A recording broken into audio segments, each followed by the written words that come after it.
अब बात करते हैं हम यहाँ पर स्थानीय मान और जातीय मान। देखिए आपने शब्द सुने होंगे स्थानीय मान और जातीय मान क्या होता है। क्वेश्चन में इस प्रकार, देखिए क्वेश्चन इस प्रकार से आता है कि दी हुई संख्या में यहाँ पर कोई भी एक संख्या दे देगा, उसका स्थानीय मान और जातीय मान बताइए। तो देखिए स्थानीय मान पहले हम देख लेते हैं। यहाँ पर स्थानीय मान जैसे मान के चलिए 3 2, ये लिखा है 3 2 5 6 7 8 0 9 में 6 का स्थानीय मान बताइए। ठीक है, क्या किसका स्थानीय मान पूछ ले? अगर 6 का स्थानीय मान पूछ ले तो यहाँ पर आपको क्या करना है, सिर्फ 6 लिखना है। ठीक है, अब 6 के बाद में जितनी जीरो है उतनी जीरो इसमें लगा देना है। 1 2 3 4, कितनी जीरो है? 1 2 3 4। ये क्या हो गया? इसका स्थानीय मान हो गया। ठीक है, और जातीय मान यानी कि जो संख्या है वही उसका जातीय मान होता है। यानी कि 6 का जातीय मान कितना होगा? 6 होगा। ठीक है, जातीय मान कितना होगा? 6 होगा। अगर मान के चलिए मुझसे 3 का स्थानीय मान पूछ लेगा तो 3 इंटू क्या करूंगा मैं? 3, 1 2 3 4 5 6 7 जीरो है तो 1 2 3 4 5 6 7 जीरो मैंने यहाँ लगा दी। यानी कि इंटू में इतनी जीरो यहाँ पर लगा देता हूँ। और अगर जातीय मान पूछे तो जातीय मान कितना होगा? 3 का 3 ही होगा। ठीक है, ये होता है स्थानीय मान और जातीय मान में अंतर। ठीक है, स्थानीय मान यानी कि जितना वहां पर संख्या लिखी है उसके बाद जितनी संख्याएं हैं, पहले की संख्या छोड़ो उसको हटाओ, उसके बाद जो संख्याएं हैं उतनी जीरो वहां पर उसके पीछे लगा दो, उस संख्या के पीछे। और जातीय मान यानी 2 का जातीय मान 2, 5 का जातीय मान 5, 6 का जातीय मान 6, 7 का 7, 8 का 8, 9 का 9। तो जातीय मान यानी कि उसकी जात वही होती है, जात नहीं बदलती, सिर्फ स्थानीय मान का मान बदलता है यहाँ पर। ठीक है, 6 का स्थानीय मान 1 2 3 4, तो 4 जीरो मैंने यहाँ पर लगा दी। चलिए अब इसी प्रकार मान के लिए दशमलव में आ जाए तो हम देखिए दशमलव में भी इसमें देख लेते हैं कि अगर यहाँ पर देखिए, अगर यहाँ पर दशमलव लगा होता, जैसे मान लीजिए 3 2 के बाद यहाँ पर दशमलव लगा होता। ठीक है, 3 2 के बाद दशमलव लगा होता। अगर वो हमसे पूछता कि बताइए 2 का स्थानीय मान क्या है। ठीक है, देखिए 3 का, चलिए 3 का स्थानीय मान क्या है? यहाँ पर 3 का स्थानीय मान 3 इंटू कितनी जीरो है? 1 जीरो, तो 3 इंटू 10 यानी कि 30 हो गया। अब यहाँ पर देखिए दशमलव लगा हुआ है, दशमलव लगा हुआ है। तो अब अगर मुझसे पूछ लिया जाए कि बताइए 7 का स्थानीय मान क्या होगा? जातीय मान तो जो होते हैं वही होंगे, मेन दिक्कत होती है यहाँ पर स्थानीय मानों में। तो स्थानीय मान में हम देखिए क्या इसमें क्या करते थे, नॉर्मल में बिना दशमलव वाली में पीछे जीरो लगाते थे, इतनी जितनी संख्या होती थी उतनी पीछे जीरो लगाते थे। इसमें हम आगे जीरो लगाएंगे, यानी कि देखिए यहाँ पर पॉइंट के बाद में हम क्या करेंगे, अगर मुझसे पूछ लिया जाए कि 7 का जातीय मान तो कितनी शून्य लगाऊंगा? कितनी संख्या है? 2 संख्या, तो 007। ठीक है, पॉइंट कितना हो गया?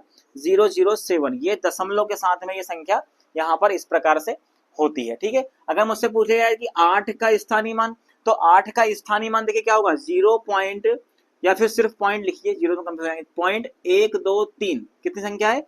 1 2 3 और ये 8, ये इसका स्थानीय मान। यानी कि नॉर्मल जो संख्या होगी हमारी बिना दशमलव वाली, उसमें हम जितने संख्या पीछे होती है उतना पीछे जीरो लगाते हैं। इसमें हम आगे दशमलव के बाद उसके आगे उतनी जीरो लगा दी जाती है। ठीक है, ये होता है स्थानीय मान जातीय मान के दशमलव और नॉर्मल में अंतर। ठीक है, इसके अपन और क्वेश्चन एक आध देख लेते हैं। क्वेश्चन है 6 8 9 2 3 5 में 9 का स्थानीय मान निकालना है और जातीय मान निकालना है। ठीक है, देखिए 6 8 9 2 3 5 में 9 का स्थानीय मान क्या होगा? देखिए 9 कौन से स्थान पर, यहाँ देखिए 9 इंटू 1 कितनी शून्य? 1 2 3, 3 शून्य, यानी कि इसका स्थानीय मान कितना हो गया? 9000। ठीक है, जातीय मान क्या होगा? 9 का जातीय मान कितना होगा? 9 ही होगा। यानी कि स्थानीय मान आ गया मेरा कितना? 9000, और जातीय मान आ गया मेरा 9। अब यहाँ पर क्वेश्चन किस प्रकार से आता है? क्वेश्चन इस प्रकार से पूछ लिया जाता है कि दी गई संख्या में स्थानीय मान और जातीय मान में अंतर बताइए। ठीक है, क्या बताइए? इनमें अंतर, यानी कि घटाना है। स्थानीय मान और जातीय मान में अंतर पूछ लेता है तो हम स्थानीय मान में से क्या करते हैं? जातीय मान को घटा देते हैं। तो हमारा देखिए क्या आएगा आंसर? क्या आएगा? 8991। ठीक है, ये आएगा ना? हाँ, तो यहाँ पर देखिए 6 8 9 2 3 5 में 9 का स्थानीय मान 9000 हो गया, जातीय मान 9 हो गया, और अंतर कितना आ गया? 8991। इस प्रकार से भी क्वेश्चन पूछ सकता है, तो आपको कंफ्यूज नहीं होना है। ठीक है, इस प्रकार। अब अपन बात करते हैं एक दशमलव का क्वेश्चन। चलिए मान लीजिए इसी में अगर मैं दशमलव लगा देता हूँ यहाँ पर। ठीक है, क्या लगा देता हूँ? दशमलव। ठीक है, ये हो गया।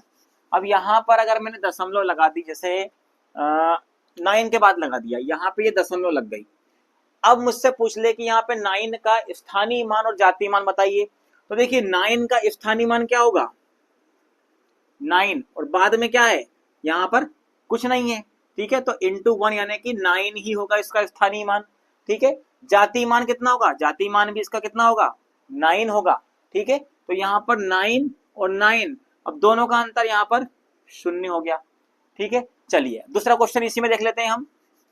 यहाँ पे 9 का स्थानीय मान और 2 का जातीय मान बताइए। चलिए 9 का स्थानीय मान और 2 का जातीय मान क्या होगा, ठीक है। इस प्रकार से क्वेश्चन इसी में बन जाए। जितने क्वेश्चन आपको बनाना है उतने क्वेश्चन इसमें बन जाते हैं। 9 का स्थानीय मान कितना हो गया 9, स्थानीय मान कितना हो गया 9, ठीक है, स्थानीय मान 9 हो गया। 2 का जातीय मान क्या होगा बताइए, आप बताइए। 2 का जातीय मान 2 ही होगा। अब क्वेश्चन पूछ ले हमसे यहाँ पर कि ये स्थानीय मान 9 हो गया, जातीय मान 2 हो गया, तो स्थानीय मान और जातीय मान में अंतर कितना होगा, 9 में से 2 गए तो 7, ठीक है, घटा दीजिए, तो यहाँ पर क्या आएगा 7, इन दोनों का अंतर कितना निकला 7। क्वेश्चन इस प्रकार से पूछता है, ठीक है। तो दशमलव वाले में अगर यहाँ पे 2 का स्थानीय मान पूछता तो पॉइंट यहाँ पर क्या आ जाता 0.2 आ जाता, ठीक है, क्योंकि एक ही दशमलव के बाद यहाँ पर संख्या इसमें लगी हुई है। बात करें यहाँ पर विभक्तिकरण के नियम, यानी कि विभक्त होने के नियम 2, 4, 6, 8, 10, इस प्रकार से कौन सी संख्या किससे विभक्त होती है और किस प्रकार से विभक्त होती है उसके नियम पढ़ेंगे। सबसे पहले अगर कोई संख्या मुझे दी है तो वहां देखिए 2 से विभक्त होने के नियम के अनुसार किस प्रकार से विभक्त होगी। 2 से विभक्त होने के नियम में सबसे पहली शर्त है कि किसी भी संख्या का इकाई अंक, याद रखना आप, कौन सा अंक, इकाई अंक, इकाई अंक क्या होना चाहिए 0 होना चाहिए, 2 होना चाहिए, 4, 6 या 8, कितना होना चाहिए 2, 0, 2, 4, 6, 8 अगर वहां है इकाई अंक तो वो संख्या पूरी तरह से 2 से डिवाइड हो जाएगी। देखिए अगर मान के इकाई अंक यहाँ पर देखिए जिसमें कितना है 10, 2 से डिवाइड होगी, बिल्कुल होगी, ठीक है। 12 2 से डिवाइड होगी, बिल्कुल होगी। 14 2 से डिवाइड होगी, 16 2 से डिवाइड होगा और 18 2 से डिवाइड होगा। यानी कि इकाई अंक 0, 2, 4, 6, 8 होगा। इकाई अंक पीछे से लेते ना, इकाई, दहाई, सैकड़ा, हजार।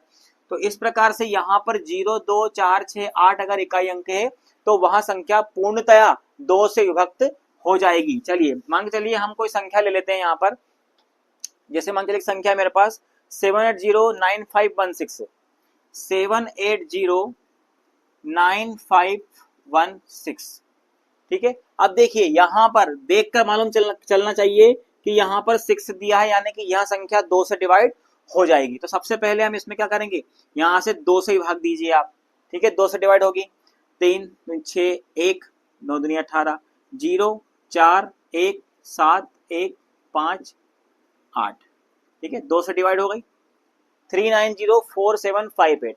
अब यहाँ पर देखिए फिर आ गया है 8, अगर और कोई संख्या यहाँ पर अगर होती तो वो ये भी 2 से डिवाइड हो जाएगी, ठीक है। तो यहाँ पर इकाई का अंक 0, 2, 4, 6 अगर 8 है तो वहां संख्या 2 से डिवाइड हो जाएगी। ये होता है हमारा 2 से विभक्त होने का नियम। 3 से विभक्त होने के नियम, देखिए 3 से यह संख्या जो दी हुई है, मान के संख्या लिखी हुई है, यह संख्या 3 से विभक्त होगी कि नहीं होगी बताइए। ये नियम के अनुसार क्या इसमें प्रोसेस चलेगी। तो देखिए 3 से विभक्त होने का नियम यह होता है कि दी हुई संख्या का जो योग निकल के आएगा वह योग हमारा 3 से डिवाइड होना चाहिए, ठीक है। इन दी हुई संख्याओं का योग क्या होना चाहिए 3 से डिवाइड होना चाहिए। यानी कि चलिए इनको जोड़ता हूं मैं, 7, 5, 12 और 6 18, 18 और 26 और 4 30, क्या 30 3 से डिवाइड है, तो हाँ है 10 बार, यानी कि यह जो संख्या है वो 3 से डिवाइड हो जाएगी। यहाँ देखिए 2 से भी डिवाइड है क्योंकि अंत में क्या है 4 है, ठीक है, ये भी हमको साथ में लेकर के चलना है। चलिए दूसरी संख्या में अगर ले लेता हूं, जैसे मान के चलिए आप मुझे संख्या दी हुई है उन्होंने एक कि 96 34 21, देखिए 96 34 21, क्या यह संख्या 3 से डिवाइड है बताइए आप लोग। क्या नियम लागू करेंगे, सभी को जोड़ के 3 से डिवाइड करेंगे, 9 और 6 15, 15 और 3 18 और 4 22, 22 और 2 कितना हो गया 24 और 1 25। क्या 25 3 से डिवाइड हो रही है? नहीं हो रही है, यानी कि यह संख्या 3 से डिवाइड नहीं होगी, ये संख्या 3 से डिवाइड हो रही है। ठीक है, यह संख्या 3 से डिवाइड नहीं होगी। इस प्रकार से हमको इसकी नियम का याद रखना है। सभी संख्याओं का योग अगर 3 से डिवाइड हो रहा है तो वहां 3 से विभक्त होने का नियम है, यानी कि वहां संख्या 3 से डिवाइड हो जाएगी। अगला है 9 से विभक्त होने का नियम। देखिए 9 से विभक्त होने का नियम वही है जो 3 से विभक्त होने का नियम है, यानी कि इन सभी संख्याओं का योग अगर 9 से डिवाइड हो रहा है, पूरी तरह भाग जा रहा है, तो वह संख्या 9 से डिवाइड हो जाएगी। चलिए इनका हम जोड़ करते हैं। 7 5 12, 12 और 4 16, 16 और 6 22, 22 और 2 24 और 3 कितना आएगा 27। क्या यहाँ 9 से डिवाइड है? जी हाँ, 9 तिया 27, यानी कि ये संख्या जो है 9 से डिवाइड 9 से विभक्त हो सकती है। यहाँ 3 का नियम और 9 का नियम सेम ही होता है। चलिए अगली संख्या हम जैसे ले लेते हैं 37 56 93। ठीक है, 37 56 93। बताइए ये संख्या 9 से डिवाइड है कि नहीं है? अगर एग्जाम में क्वेश्चन पूछ लिया कि दी हुई संख्या क्या 9 से विभक्त है, तो हम इनका पहले क्या करेंगे, योग कर लेंगे। 7 3 3 7 3 10 5 15, 15 और 6 22, 22 और 9 22 और 9 31 और 3 कितना हो गया 33। तो क्या 31 और 3 34, सॉरी कितना 34। तो क्या यहाँ 34 9 से डिवाइड हो रही है? नहीं हो रही है। ठीक है, नहीं हो रही है, इसीलिए यह संख्या 9 से डिवाइड नहीं होगी। ठीक है, ये हमें क्या करता है, कैलकुलेशन में बहुत ज्यादा मदद करता है अगर हमें ये नियम याद है तो। अब यहाँ पर बात करेंगे 5 से विभक्त होने के लिए। देखिए 5 से आपको बहुत सरल भी पड़ता है डिवाइड करना और इंटू करना भी बहुत सरल होता है, लेकिन 5 से विभक्त होने वाले नियम में हमें याद होना चाहिए सबसे पहले जो इकाई का अंक होता है। देखिए जो इकाई अंक होता है वो कितना होना चाहिए, 0 होना या 5 होना चाहिए, तब जाके वहां संख्या 5 से विभक्त होगी। यानी कि अगर मैं कुछ भी संख्या अपने मन से लिख दूंगा ना, जैसे मांगे 2 3 4 5 ये लिख दिया, अब यहाँ पर 5 है, इसका मतलब ये संख्या जो है 5 से डिवाइड होगी ही होगी। देखिए करके देखते हैं। चलिए 5 लिखा मैंने, ठीक है, यहाँ पर देखिए 5 20 हो गया, 3 बना 6 5 30 34 और 9 पने 45, यानी कि ये संख्या 5 से डिवाइड देखिए हो गई ना। अंत में अगर 0 भी हो, देखिए 23 40 भी होता तो ये भी तब भी ये संख्या 5 से डिवाइड होती। देखिए 5 जगह 20 हो गया, 3 बचा, 6 5 30, 4 8 5 40, 468 निकलता। ठीक है, क्योंकि यहाँ पर 0 आ गया। तो यानी कि इकाई का अंक अगर 0 और 5 है तो वहां संख्या 5 से विभक्त हो जाएगी। ये होता है 5 से विभक्त होने का नियम। देखिए 4 से विभक्त होने का नियम। अब हम बात करते हैं 4 से विभक्त होने का नियम। ऐसा नहीं है कि 3 से विभक्त होने का नियम 9 से विभक्त होने के नियम का एक जैसा है, तो 2 से विभक्त होने का नियम भी 4 के जैसा ही होगा, नहीं। ये नियम थोड़ा सा अलग है, डिफरेंस है। इसमें क्या होगा, देखिए यहाँ पर संख्या लिखी है, इस प्रकार के नियम में कोई भी संख्या का इकाई और दहाई अंक, देखिए ये कौन सा अंक है, ये दहाई अंक है, और ये कौन सा है, इकाई अंक है। ठीक है, तो जहां पर दहाई, इकाई और दहाई अंक से मिलकर बनी संख्या, ठीक है, इकाई और दहाई अंक से मिलकर बनी संख्या कौन सी होगी, 32। अगर यहाँ 32 इस 4 से डिवाइड हो जाती है तो वहां पूरी संख्या क्या होगी, हमारी 4 से डिवाइड हो जाएगी। ठीक है, तो 4 से विभक्त होने का नियम होता है कि जो संख्या हमारी दी हुई है उसका इकाई अंक और दहाई अंक इन दोनों से मिलकर बनी हुई संख्या अगर 4 से डिवाइड हो रही है, ठीक है, मिलकर बनी संख्या, यानी कि ऐसे कैसे इन दोनों अंकों को यहाँ पर उतार दीजिए और 4 से डिवाइड कर दिए। अगर ये 4 से डिवाइड हो रही है तो यानी कि यह नियम सिद्ध होता है कि ये जो पूरी संख्या है ये 4 से डिवाइड हो जाएगी। ठीक है, ये होता है हमारा 4 से विभक्त होने का नियम।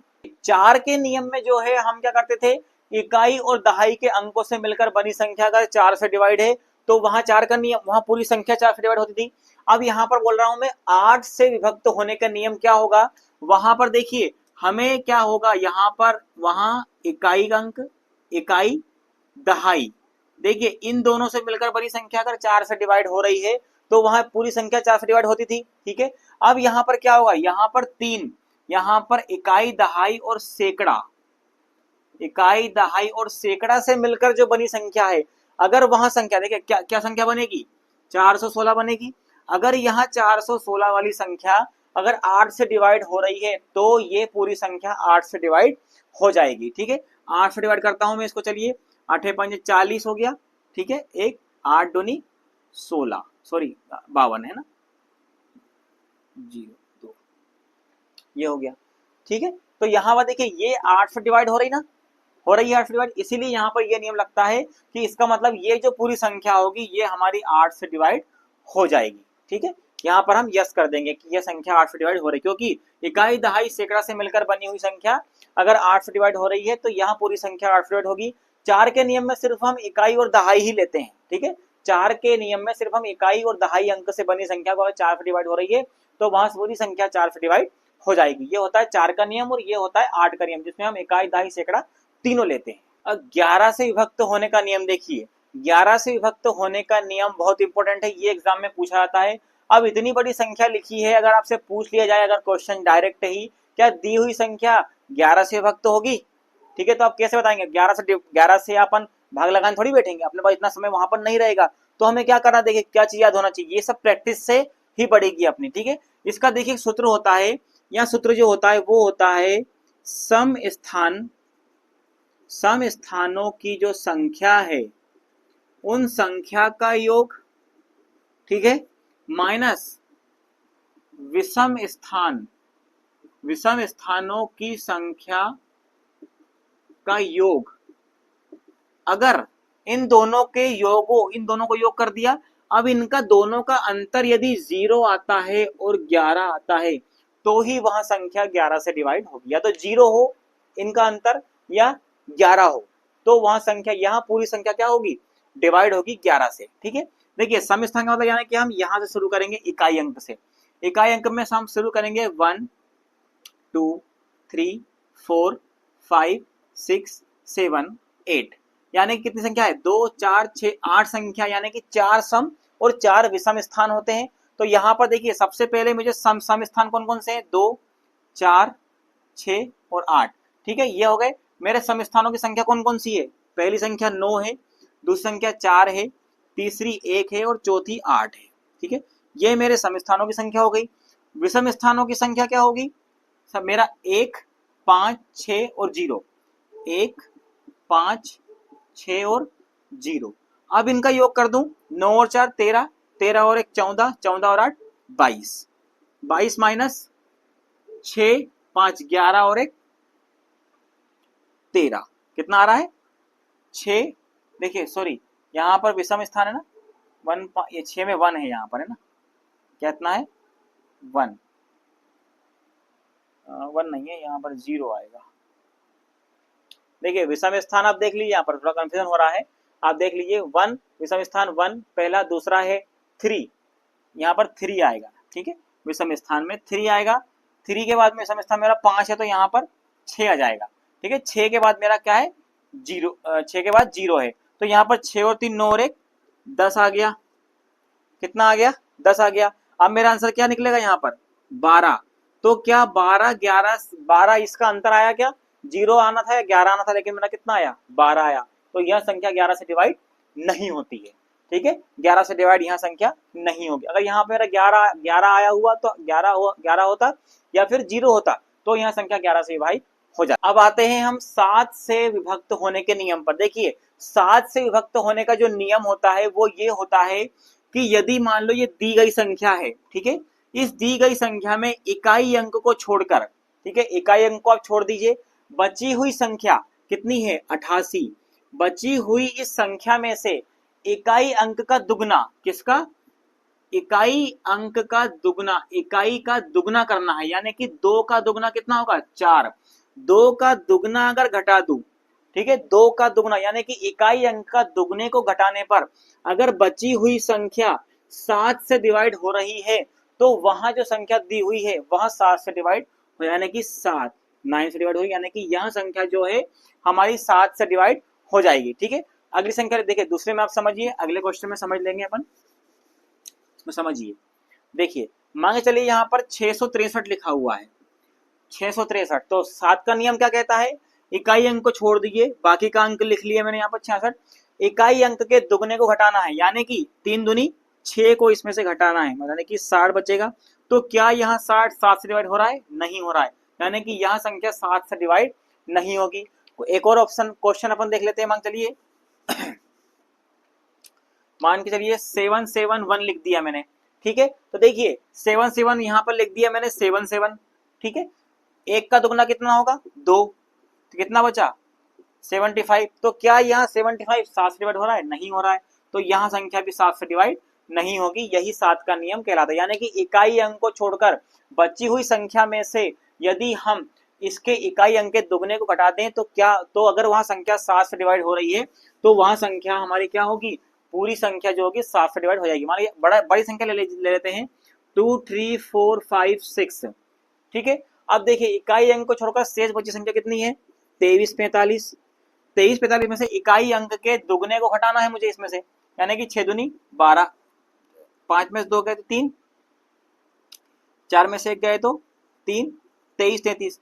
तो क्या 23 33 डिवाइड हो रही है? कहीं से कहीं तक नहीं हो रही, करके देख लीजिए। 7 या 21, कितना बचा? 2 बचे। 7 या 21 2 बचे, 7 या 21, ठीक है। 7 या 3 नहीं आ रहा, 7 से डिवाइड नहीं हो रही, मतलब यह संख्या 7 से डिवाइड एक ही बार में अगर डिवाइड हो जाती है तो डिवाइड यहाँ पर हो ही जाती है। 7 या 21 बचे 2, 7 या 21 बचे 2, फिर 7 या 21 फिर बचे 2, तो यहाँ पर इस प्रकार से संख्या बढ़ती जाती है वो, ठीक है। तो यहाँ पर ये संख्या 7 से डिवाइड नहीं होती। संख्याओं में भाग संक्रिया, देखिए संख्याओं में भाग संक्रिया का मतलब ये होता है कि जो हम पिछली कक्षाओं में हमने कभी पढ़े हैं भाग करना, इस प्रकार से अगर कोई संख्या आती थी कि जैसे 4 भागे 2 आ रहा है, ठीक है, यानी कि इस 2 का भाग इस 4 में हमें देना है, तो हम या तो इस प्रकार से करते थे, ठीक है, या हम इसको बटे में भी ले सकते थे इस प्रकार से। तो ये तीनों का मतलब एक ही होता है। तो देखिए यहाँ पर जो बीच में देखिए यहाँ पर क्या क्या चीजें होती है वो मैं आपको बता देता हूँ। ये संख्याओं में भाग संक्रिया का मतलब ये होता है कि यहाँ पर जो होता है बीच में उसको हम बोलते हैं यहाँ पर भाज्य, ठीक है। यहाँ पर होता है उसको बोलते हैं हम भाजक, ठीक है, इसको बोलते हैं भागफल, और ये यहाँ जो नीचे हमारा आता है शेषफल, इसको बोलते हैं हम शेषफल। इसको इसमें आपको इंग्लिश में भी आप याद रखिए, जो भाजक होता है उसको बोलते हैं हम डिवाइजर, ठीक है, डिवाइजर। ये होता है डिवाइडेंट, ठीक है, ये होता है हमारा कोशेंट, ठीक है, और ये होता है हमारा रिमाइंडर, ठीक है, रिमाइंडर। तो देखिए इसका मतलब ये है कि यहाँ पर देखिए ये जो भाजक होता है उसका भाग इस संख्या में दिया जाता है जिससे हमें फलस्वरूप क्या प्राप्त होता है? भागफल प्राप्त होता है, ठीक है। यहाँ पर देखिए शेषफल के बारे में एक खास बात आप जान लीजिए, अगर एग्जाम में इस प्रकार का क्वेश्चन आ जाए कि बताइए न्यूनतम जो शेषफल होता है वो कितना होता है, अधिकतम कितना होता है, तो आप याद रखना न्यूनतम जो शेषफल होता है सबसे कम से कम सिर्फ 0 से कम नहीं होता, ठीक है। न्यूनतम जो शेषफल आएगा वो 0 आता है। अधिकतम शेषफल कितना हो सकता है? अधिकतम शेषफल कितना हो सकता है? जो भाजक दिया है ना हमें, ये जो भाजक दिया है इस भाजक से सिर्फ एक कम, कितना कम? इस भाजक से अधिकतम बोल रहा हूं मैं, 2 भी कम हो सकता है, 3 भी कम हो सकता है, 4 भी कम हो सकता है, लेकिन देखिए यहाँ पर 1 से कम इसलिए बोल रहा हूँ कि अधिकतम बोला है उसने। मैक्सिमम कितना हो सकता है? जो दिया हुआ भाजक है उससे एक कम। उदाहरण के लिए मान के चलिए यहाँ पर 4 लिखा है, यहाँ पर 2 से डिवाइड करना है मुझे, या फिर 3 से डिवाइड करना है, ठीक है, 3 से, तो यहाँ पर 3 एकम 3 करूंगा मैं, यहाँ पर 1, यानी कि 3 से कम ही होता है। अधिकतम होता, अधिकतम होगा, अधिकतम 1 कम होगा, अधिकतम यहाँ पे 2 कम है, ठीक है। तो यहाँ पर इस प्रकार से, और न्यूनतम होगा तो 0 होगा। जैसे मान के यहाँ पर मैं 2 लगा दूं, ठीक है, तो ये दो पूरा भाग चला जाएगा 4 2, यहाँ पर 0 बचेगा, यानी कि न्यूनतम बचता है वो 0 बचता है, अधिकतम जो बचता है वो भाजक से 1 कम रहता है, ठीक है। तो देखिए यहाँ पर इसका सूत्र क्या होता है वो सूत्र भी आप देख लीजिए।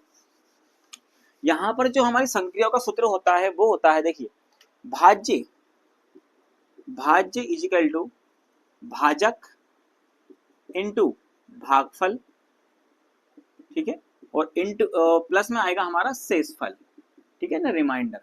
तो ये सूत्र आपको याद रखना है क्योंकि क्वेश्चन जो पूछता है वो इसी सूत्र के आधार पर पूछता है। आपको ये भागफल, भाजक और भाज्य दे देगा और पूछेगा बताइए शेषफल क्या होता है, ठीक है, या शेषफल दे देगा या भाजक दे देगा, भाज्य दे देगा, बताइए भागफल क्या होता है। तो आपको उसका सबका मान आपको पता होना चाहिए, भाज्य किसको बोलते हैं, भाजक किसको बोलते हैं, भागफल किसको बोलते हैं, शेषफल किसको बोलते हैं। उन सबका मान आपको यहाँ पे दिया रहेगा, किसी एक संख्या, एक चीज को छोड़कर उसको हम कांस्टेंट रख के बाकी संख्याओं में मान रख करके हम बाकी संख्या, उस संख्या का मान निकाल सकते हैं, ठीक है। तो ये होता है हमारा संख्याओं में भाग संक्रिया, ये सूत्र आपको याद रखना है यहाँ पर।